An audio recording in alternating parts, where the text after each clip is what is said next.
ఇలా BJP BRS party ఒకటే ఒకటే ఒకటే అని వందల సార్లు చెప్పాం.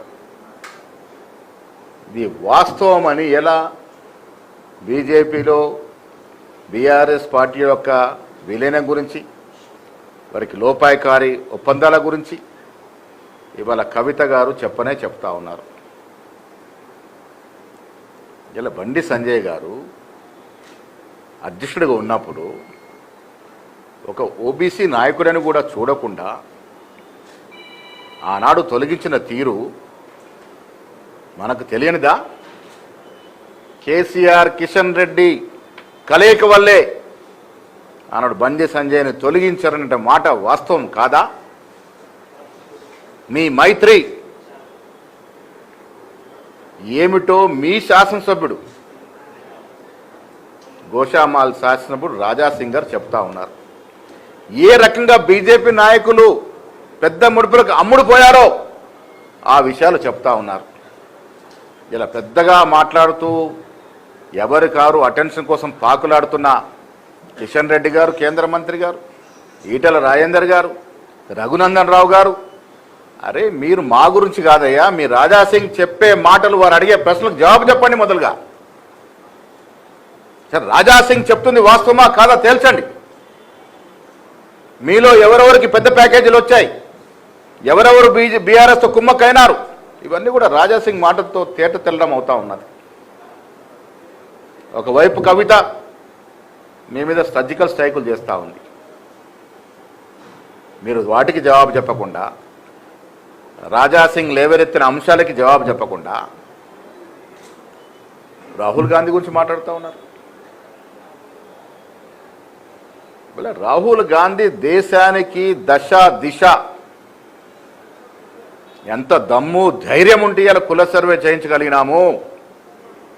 ఇది రాహుల్ గాంధీ గొప్పతనం కాదా? మీకు చాత కాకపోతే,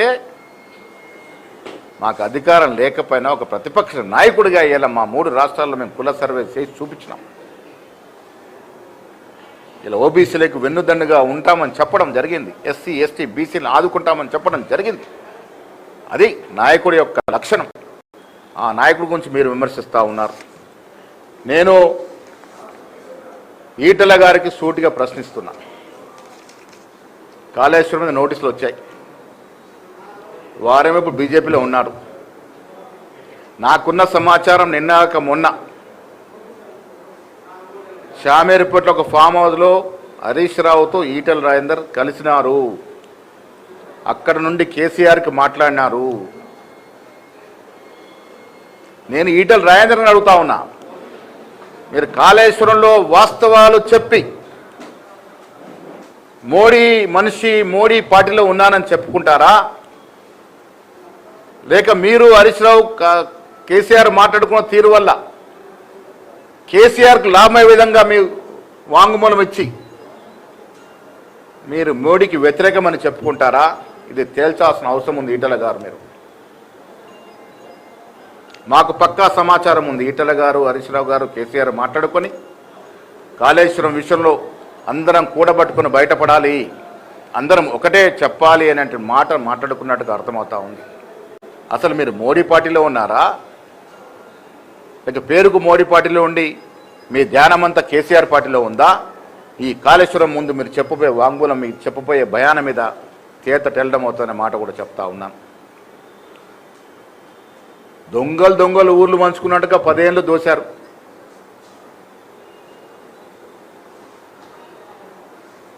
ఇలా Pochampadu project, Nizam Sagar project, Nagarjuna project కట్టి 80 ఏళ్ళు అవుతా ఉంది. ఒక్క గీత కూడా పల్లె. మీరు కట్టిన ప్రాజెక్టు 5-6 ఏళ్లకే పగుళ్ళు పడి కూలిపోతూ ఉన్నాయంటే ఎంత మింగినారో మీరు దాంట్లో ప్రజలకు అర్థమవుతా ఉంది. మీరు ఇవాళ కాంగ్రెస్ పార్టీ గురించి మాట్లాడుతూ ఉన్నారు. ఇందిరాగాంధీ గారు యుద్ధం చేసినప్పుడు 90,000 మంది సైనికులు ముక్కు నేలకు రాసినారు. ఇది ఇందిరాగాంధీ ఘనత. ఇలా మీరు ఏం సాధించినారో యుద్ధంలో చెప్పలేకపోతా ఉన్నారు, ఏం కోల్పోయామో చెప్పలేకపోతా ఉన్నారు. అంతా మ్యాచ్ ఫిక్సింగ్లే. అరే ఈ దేశం సైనికులకు బాసటగా ఉంది. అందులో కాంగ్రెస్ పార్టీ ముందుంది.